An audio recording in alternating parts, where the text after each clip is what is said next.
روایات جانا کہ ایک دن اللہ کے نبی حضرت موسیٰ کلیم علیہ السلام کوہ طور تو اللہ کریم نے ہم کلام ہون واسطے گئے تو رب العزت نے فرمایا موسیٰ گلاں بعد وچ کران گے، پہلے میرا ایک کم کر کے آؤ.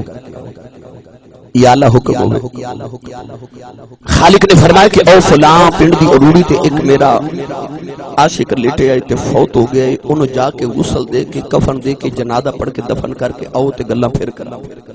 اللہ کریم نے فرمایا اس بندے کو دفن کر کے آؤ تے گلاں پھر کرا. کلیم ربانی فرماتے نے اس پنڈ دی اروڑی ول جا رہا تے دل چ خیال کی پتہ نہیں اللہ دا کتنا برگزیدہ، کتنا ولی تے کتنا خدا دی عبادت کرنے والا انسان ہے کہ میں او نبی جڑا وکان عند اللہ وجیہا وجہت مالا نبی، اللہ اس نبی نے فرمایا کہ موسیٰ جا کے انہوں کفن دے، غسل دے، دفن کر، جنازہ پڑھ. پر کلیم ربانی فرماتے ہیں جدو میں پنڈ گیا تو پنڈ دی روڑی تو او بندہ پیا جنہوں اتنا گناہگار، اتنا سیاکار، اتنا بدکار انسان کہ مر گیا تو دی اولاد پنڈ والے بھی انہوں دفن کرنا برداشت نہیں کیتا. ہوندے نے کچھ لوگ انج دے لوگوں نے تو اتنا تانگ ہوندے نے کہ اٹھا کے لوگاں نوں روڑی تے سٹ دیتا.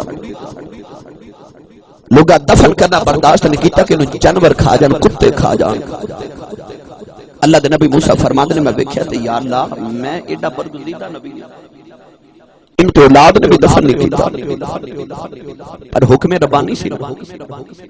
کلیم ربانی نے اٹھایا، غسل دیتا، کفن دے کے اپنی شریعت دے مطابق جنازہ پڑھ کے انہیں دفن کر کے قبر بنا کے آگے کوہ طور تے عرض کی یا اللہ زمانے دا بدکار تے گناہگار سیاکار انسان تے بدکار انسان تے میں نے حکم فرما رہے کو انہیں دفن کر کے غسل دے کے آواں.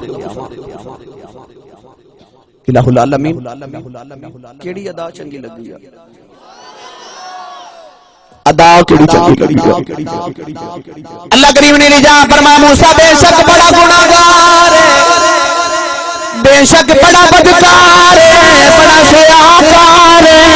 پر جب یقیناً دا ویلا ہوندا رہیا ہے جڑی تورات میں تیرے تے نازل کیتی ہے تورات دی تلاوت کردا رہیا ہے، جتے جتے میرے یار محمد دا نام آندا رہیا ہے، میرے یار دا نام چم کے اکھیاں للاندا رہیا ہے.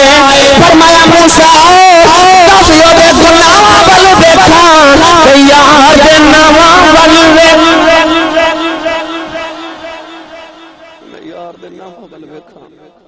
موسیٰ دی امت دا بدکار سونے دا نام چمے تیرا بدے دے معافی تے جے چمے ہی سونے دا غلام